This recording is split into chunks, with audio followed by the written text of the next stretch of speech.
Somebody asked another good question the other day. It was, how do I know when it's time to leave a job? Well, my answer to that is, it's a personal decision, of course, but I can tell you what my experience was. I was a summer student at Defense Research Establishment, Ottawa, for 3 years, and when I was finishing a master's in engineering, I needed a job. I just didn't want to stick around for a PhD. That would be too much for me. They were hiring to radar countermeasures, so I took a job for a couple of years. Well, that turned into a lot more than 2 years. But it was a government job, so my experience was the first year was the honeymoon year. Like, wow, I couldn't believe there's actually a paycheck here. It's more money than I ever imagined. It wasn't a whole bunch of money, but it was more money than I ever had as a student. And it was coming in regularly, and it took a year to get used to there being no homework. Like a year. I just felt so lucky to have evenings off. So the first year was a honeymoon year. The second year, also the honeymoon year, but I really knew everybody's name. And so that was the same but different. And the third year was the work year. Now I know where all the forms are. I know the people involved. I know how the process works. So I get stuff done. The fourth year was the year of discontent. Well, that was a stupid idea. Why did they do that? You know, the red tape in the government, of course, there's lots of it.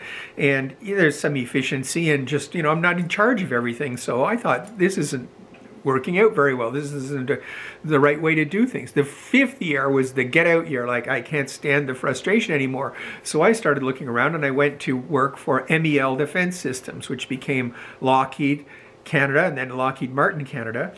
And I remember interviewing with HR and so forth for that job, and I had to decide because I had a lot of freedom in the government job, a lot of freedom, which was very appealing.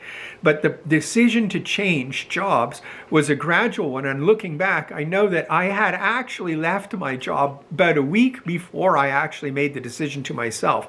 I got to the point over a period of just turning this over in my mind where I couldn't quite imagine not saying yes. So I never left the job for more money or more importance or anything like that, or to get away from something bad. It was really, although I wasn't happy in my government job at the end, but it was really the appeal of something new that dragged me in. And so after 5 years at MEL, I decided, or Lockheed Martin Canada by the time I was ready to go. What really drew me was the idea of going back to school to do a PhD in aerospace engineering. So I want to work in the space business, not the defense business. And to do that, I'm going to need a PhD in aerospace engineering. And I wanted to go to a big school like MIT or Caltech or Berkeley or Stanford, like in the US. And I'm Canadian, so not being a taxpayer, it costs a lot of money. I mean, MIT was $40,000 US per year, real dollar bills back then.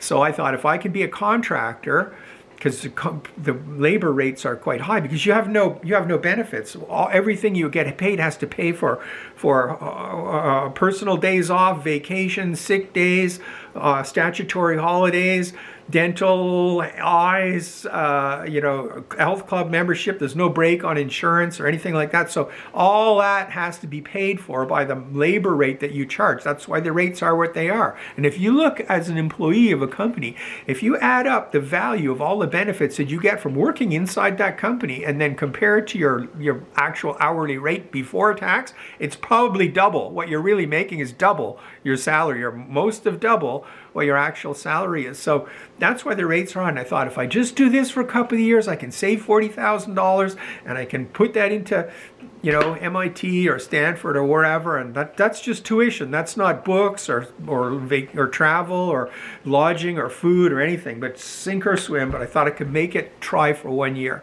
And I never got there. Of course, the work, I found it so interesting, and being self-employed, well, that's a different question. I don't want to make this too long, but that also is a pretty good adventure. Interesting adventure.